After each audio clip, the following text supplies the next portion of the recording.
moving away from the strict legal definition of slavery to looking at the more murkier, ideas around labour exploitation, which we do define as well within our legislation. It's much wider. So, if someone is made to work overtime but not getting paid, that's a form of labour exploitation. Right. So there's a difference between, your boss asking you to work 1 hour to deal with an emergency and you not getting paid for that, versus the more common labour exploitation where it's people who are not getting paid significant amounts of their income, to the tune of a couple of $100,000 Australian dollars has happened in quite a number of cases.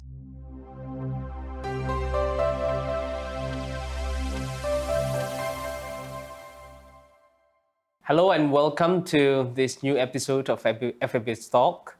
And this is also one of the programs of Center for Logistics and Supply Chain Management.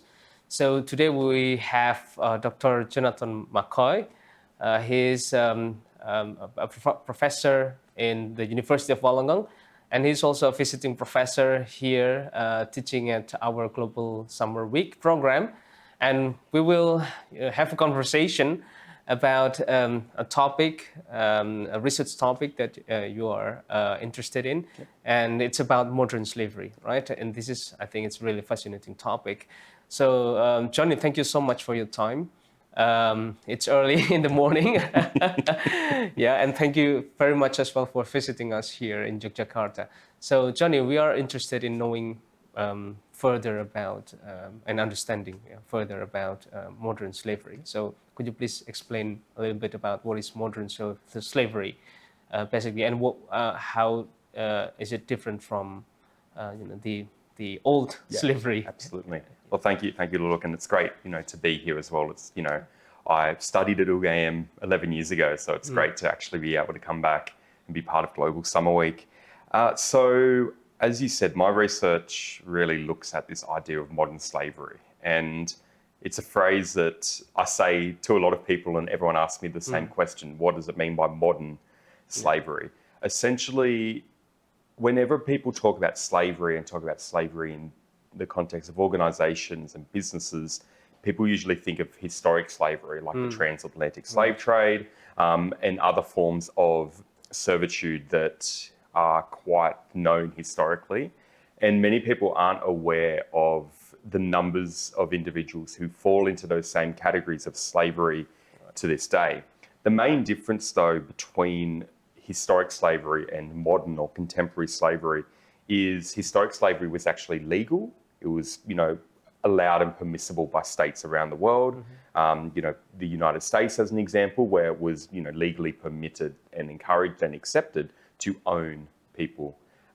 Whereas currently there are no jurisdictions in the world where it's actually where it is actually legal to have slaves, yet this practice still exists for people who fall into this category of under extreme labour exploitation. So it's people who may be receiving some form of income, but they're not able to leave a job because they might be working at a country overseas where they're not able to access any support, or they're existing in a situation where they're not receiving any income and they're forced into work, which is quite common in regions throughout Africa, particularly in terms of raw material raw material extraction.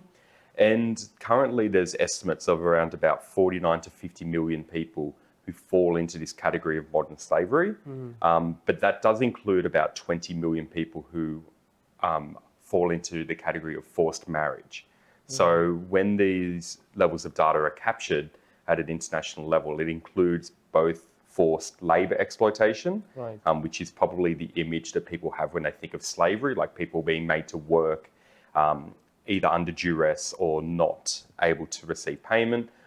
But this also does include forced marriage as well as part of that. So where my interests of this arise is that Australia, alongside a number of other jurisdictions around the world, most notably the United States, have introduced legislation about 6 years ago, which is called Australia's Modern Slavery Act. And it's actually a legislative requirement for businesses that have an overall revenue of greater than 100 million Australian dollars that they have to provide a yearly report on the risks of modern slavery within their supply chain. And that's a publicly available register and publicly available documents that they have to compile together about how they've done a risk assessment of their supply chain operations and what they're doing to rectify any potential risks of modern slavery within businesses that they are in business with. So because of the richness of that level of information, that's where a lot of my research interest comes from, is looking at how companies go about compiling these types of information. What narratives and stories are being included in those narratives, but also importantly, what bits of information are not being included within that as well. Right. That's very interesting. Do you think that happens mostly in developing countries, or it happens as well in developed nation? It absolutely, it's quite a bit of a, I suppose, a common assumption that people will have is that this is a problem that only occurs in developing countries. Like historically, when we think of main cases of supply chain labor exploitation, countries like China, Bangladesh, even Indonesia are often countries that are talked about. Mining, everyone talks about child labor in mines all throughout countries in Africa, but there's actually probably around the world, it will fall into the numbers of millions of people within developed countries who fall into that category as well. So whether they actually fall into the strict legal definition of being a slave is a contentious argument, because the way that these legislative mechanisms are often designed is that it's very hard to prove that someone is in modern slavery, whereas the undisputable component of that is that they're under an extreme form of labour exploitation. So within Australia, an example that we've had quite prolifically is within our horticulture and agricultural industries, where a lot of people who are picking fruit on farms located throughout Australia, historically, a lot of those workers are from overseas. We have a number of labour schemes with Pacific Island countries that aim to bring labourers from Pacific Island countries into Australia to work on these farms, in addition to backpackers from around the world, in addition to international students, so populations that are usually a little bit more vulnerable or susceptible to exploitation. We've had quite a number of high-profile reported cases of individuals in those situations facing things from being underpaid, being forced to live in accommodation that's completely cramped, being given little to no access to food or water, at times even more severe cases like assault and sexual assault that would really, for all intents and purposes, most people would agree that that's shifting towards the modern slavery aspect. But because of the way that our legislation is very specific, there's not a lot of prosecutions that occur within our country of people or companies being prosecuted for modern slavery as well. But that's probably just because the bar that we've set in terms of the legal mechanism is actually quite high and doesn't allow for a lot of these extreme forms of labour exploitation to be captured into that. Yeah, that's really interesting. So I think we can see the modern slavery from two sides, right? From the perspective of the labor itself, they might not have options, right? Because they just want to live, they just want to have some money to buy food for their children or for themselves. So they will accept any jobs, even though the payment is very very low. And from the perspective of companies as well, they can argue that, well, I cannot afford to pay this much money. Even in Indonesia, I think there are still some jobs which pay actually under the minimum wage. But the company will say that this is the best I can do. I don't have the financial capability to pay more for my labor. And some companies might argue as well that this is part of my social responsibility, that I want to involve as many people as possible, but with paying less rather than paying more. So what do you think, Johnny? I agree. It's my perspective on this, looking at it from particularly the lens of companies in developed countries, in Western countries. The way that this entire conversation about modern slavery is occurring, to me, is a little bit almost like paternal, that it is very much these companies saying this is an evil that has to be eradicated, but they're not trying to unpack some of the complexities that go into why people fall into situations that can be linked to modern slavery in the first place. Yeah. So, the examples that you provided are very true. And like you have situations where, particularly in developing countries, where it's more common for families to be involved in running a family business. Yeah. I see it all the time in Indonesia. You go to a warung and, there might be children working in the warung as well, like, counting money, maybe collecting dishes. So I think the lines between, what is required as a business legislative requirement, like a modern slavery statement, and the actual morality and the ethics of what is right or wrong, the two get confused all the time. The businesses assume that by, doing what they can to eradicate modern slavery, that they're actually addressing this great social harm. But in reality, they're not spending the time to actually understand and unpack what are the drivers to make people fall into modern slavery, but even really unpacking what modern slavery is. The term itself is quite contentious because, you hear the word slavery and it's quite an emotional term. People hear slavery and they think of, the transatlantic slave trade. They think of the, history and impact that's had on African Americans in the United States in particular. And for companies, they put together a modern slavery report. They have a massive interest to say, we completely condemn this. We do not want anything to do with modern slavery. But when you talk about labor exploitation, companies get a little bit more defensive because many companies, even the best companies in the world will arguably at some point have a degree of labor exploitation in every single industry. So companies shift from what they perceive as being, a modern slavery response, that they're doing some social good, to, if you try to reframe it as labor exploitation, they often get a lot more defensive.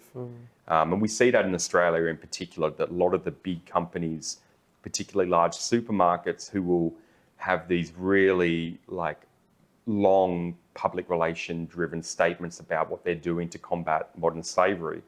But then if they get accused of other forms of labor exploitation, they immediately jump on the defense.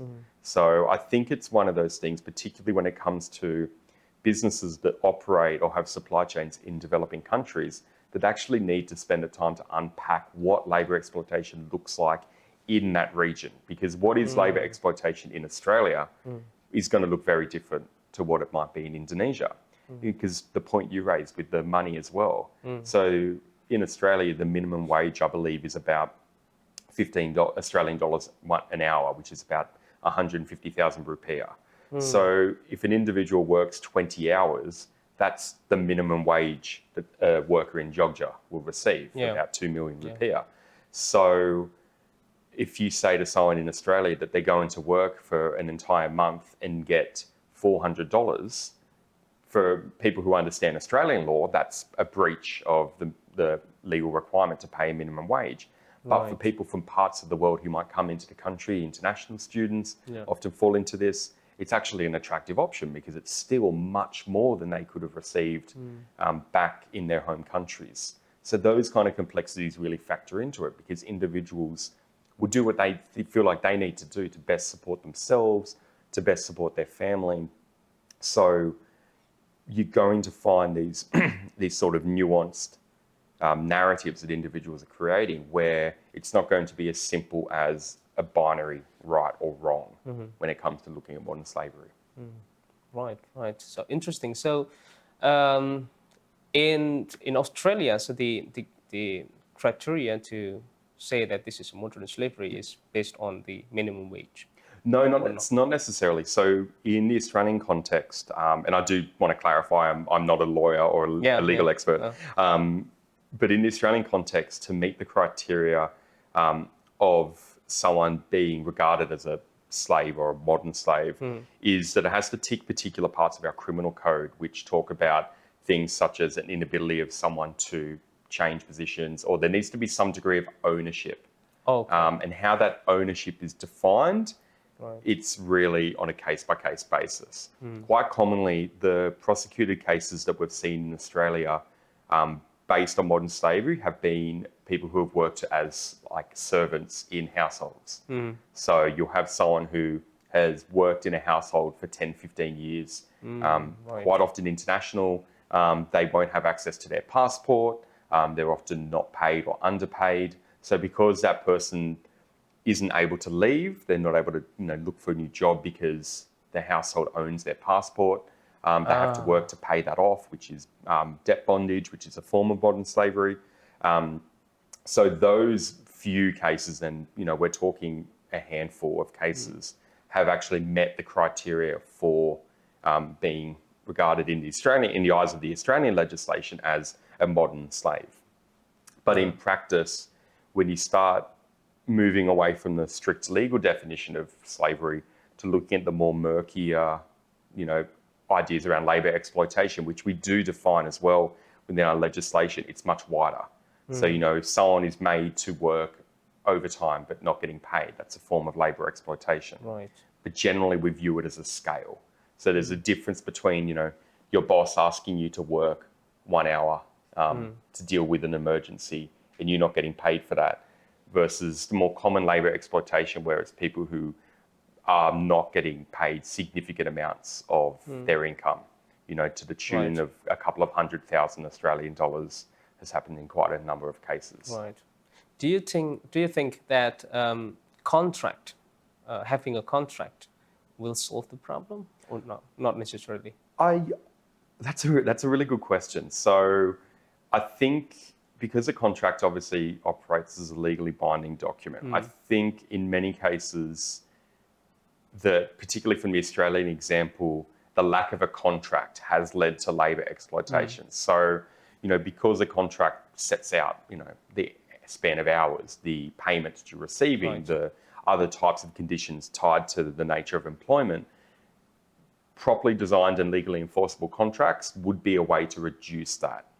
However, because a lot of the people who find themselves in these situations are, they might not want the legal paperwork because quite commonly, back to the Australian example, is we do have approximately, I believe it's about 100,000 illegal workers in the country, based on estimates. So if people are working in the country illegally or they're overstaying their visa, having a legal document doesn't actually serve them any purpose because it just demonstrates that they're doing something that's illegal. So a common example, not within the modern slavery category, but within the broader labour exploitation, is for international students who come and study in Australia, because as part of their visa requirements, they can only work, I believe it's up to 20 hours per week, which in Australia, we have incredibly high cost of living expenses, incredibly high rent, incredibly high grocery prices. So if students don't come to the country with the means to sustain themselves, they have to work in order to survive. So the 20 hours that they are usually afforded isn't going to be enough, particularly because if you're a studying student, and unfortunately Australia has quite a few, I suppose, antiquated or less than ideal perspectives on how to navigate people who come from overseas countries, that a lot of these students will be doing really low-skilled work, like a lot of delivery work, low-skilled hospitality, so not necessarily as chefs, but as working as kitchen hands. So jobs that don't pay very well. So if you do 20 hours of those jobs, you're not going to be getting a lot of money. So that creates the need for these students to find illegal work. And many of these, particularly in hospitality, at times companies are more than happy to have these students work for them off the books. So whilst the contract is going to be beneficial in some ways, I think because of the murkiness of how labour exploitation actually creates itself, is that it's not going to be a useful mechanism all the time, which is interesting because that's really the approach that a lot of companies are adopting when it comes to things like modern slavery statements, that there's a big requirement that they're doing around ensuring that there's all correct and accurate paperwork. Supplier accreditation programs, all of these things, supplier questionnaires that companies are getting other parts of their supply chain to do, runs on the assumption that there's going to be actually a willingness to have legal paperwork, which in many cases just simply won't be true. Right. Who do you think should be responsible for modern slavery? I mean, companies might think that, well, you don't have the skills. I have to spend some money to improve your skills. So I pay this much because, it reflects your skills. And on the other hand, the labor force, they might not have access to, enhance their skills. So they should accept any payment that, they're worth. So who should be responsible? Should it be the responsibility of the government, you think, or more of the, the company's responsibility with, providing minimum, I don't know, minimum service to the labor? I think in terms of the overall responsibility, it's a very complicated answer because companies will often say that all they're doing is satisfying customer demand. Yeah. So you look at a lot of the big companies that have really emerged in the past few years, like your Temu, Shine, even Amazon's really expanded in the past few years. Those companies will always make the argument that they're just satisfying customer demand. That, us as consumers, we want all of these vast array of products to be made as cheaply as possible. And that argument at a surface level, you can understand. Quite often when I speak to my students, I talk about clothing. Yeah. That, if you knew that a piece of clothing was completely made ethically, but it costs 5 times the price, would you pay for it? And many students would say, no, I can't afford to. I need to buy the cheaper option.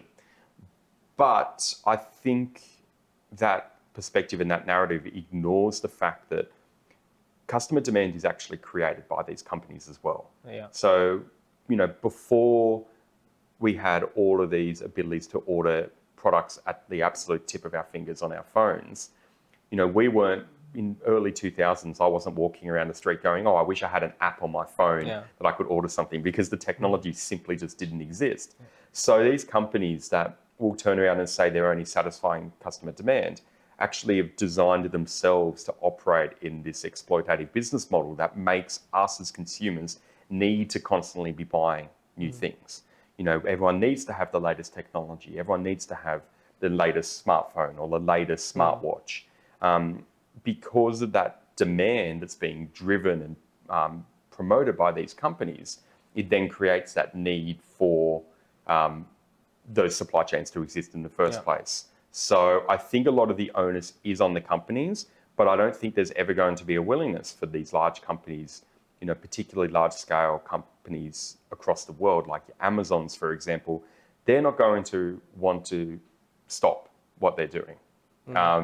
And there won't be really any driver for these companies to stop what they're doing.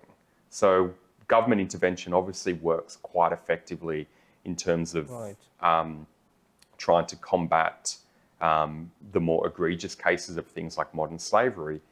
But to me, a lot of the responsibility still exists at that organisational level. However, I don't necessarily think that there's going to be this moral driver that large-scale companies across the world are going to want to have. So although they're responsible for a lot of these greater exploitations, because they're just serving a supply chain that they've kind of created, it does become a lot more murky about how we actually move forward and address these problems. There's a lot of really fantastic NGOs who do amazing work in the modern slavery space. So I'm not saying that every company that might have a risk of labour exploitation is run by people who have less than ideal motives. That's definitely not the case.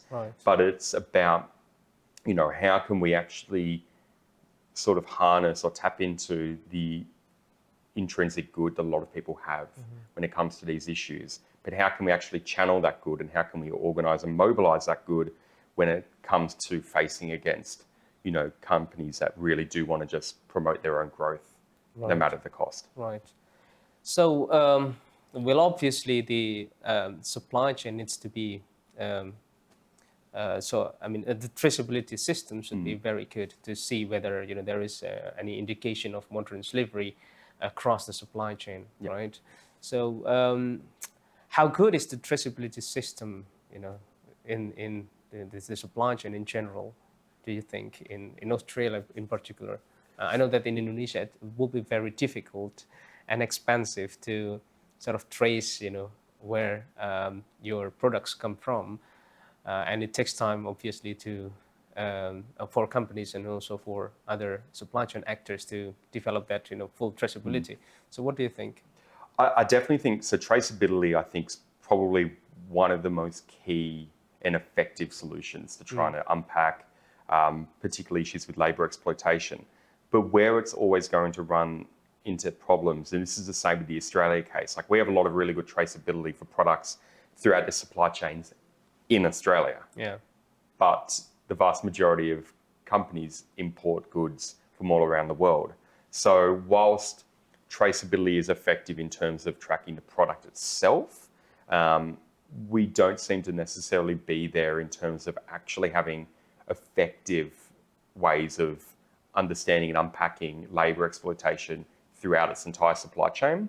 There's a lot of companies and a lot of indices that have been developed which, talk about, the risk of exploitation in particular countries. There's a lot of particular really good mechanisms that particular industries have. One example of that colleagues from my university have worked on is this idea of a chocolate scorecard, where it actually provides an overview of the risk of exploitation for major chocolate brands based on the accounting mechanisms used throughout their supply chains. So traceability can be an effective tool, but as you said, it is quite expensive to do. And one of the concerns that I have when it comes to supply chain traceability, and even, accounting mechanisms as well, is that they're only going to ever be as accurate as the information. So when you're dealing with systems where there is an undercurrent of exploitation, there isn't going to be, a willingness for people to admit that they use exploited labour, because it might not even be someone thinking that they use exploited labour. It could just be the way that business has been done in a region forever.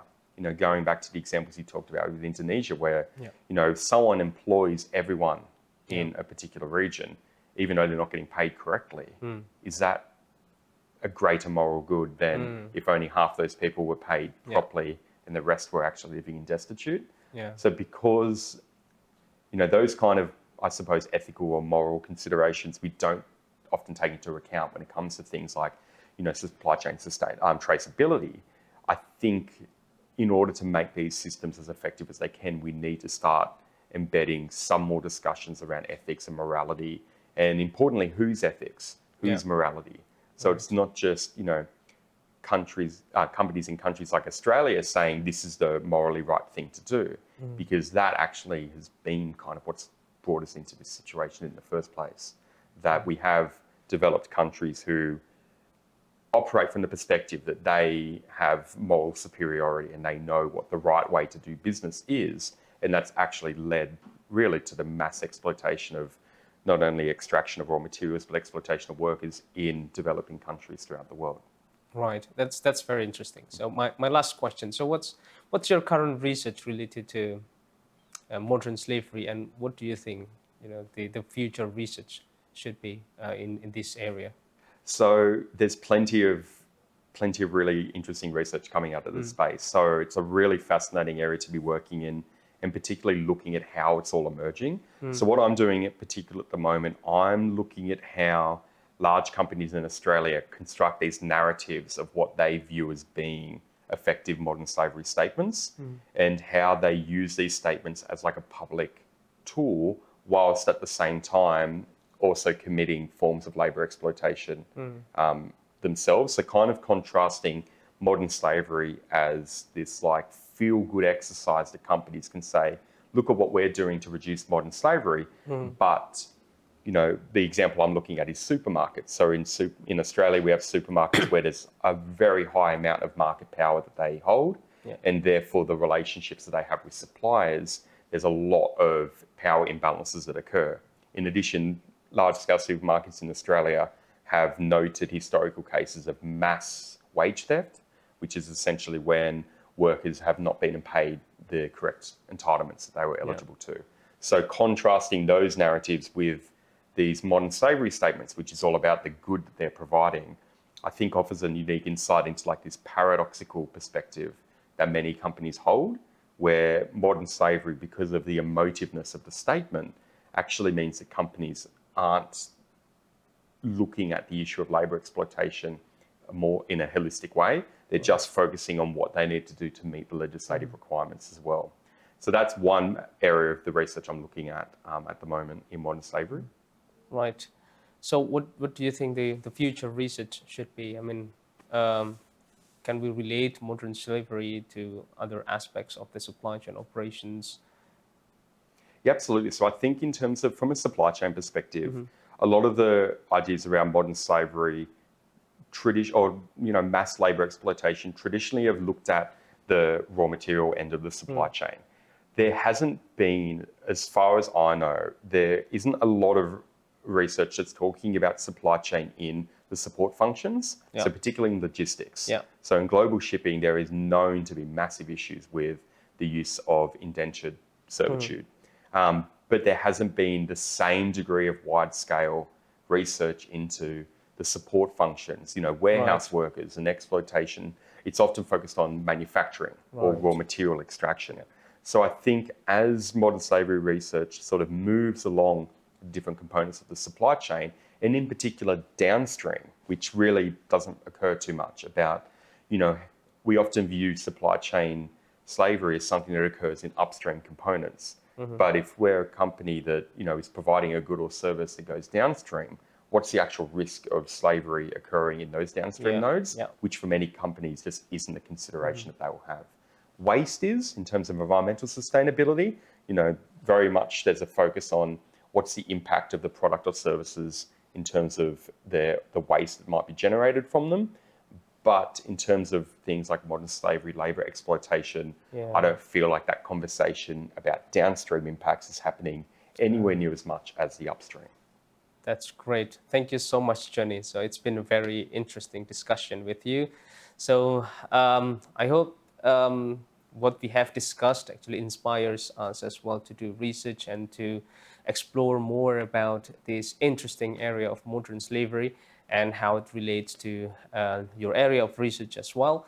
So thank you very much. So this ends our episode of FEB's Talk in collaboration with Center for Logistics and Supply Chain Management. I'll see you on the next FEB Talk. Thank you.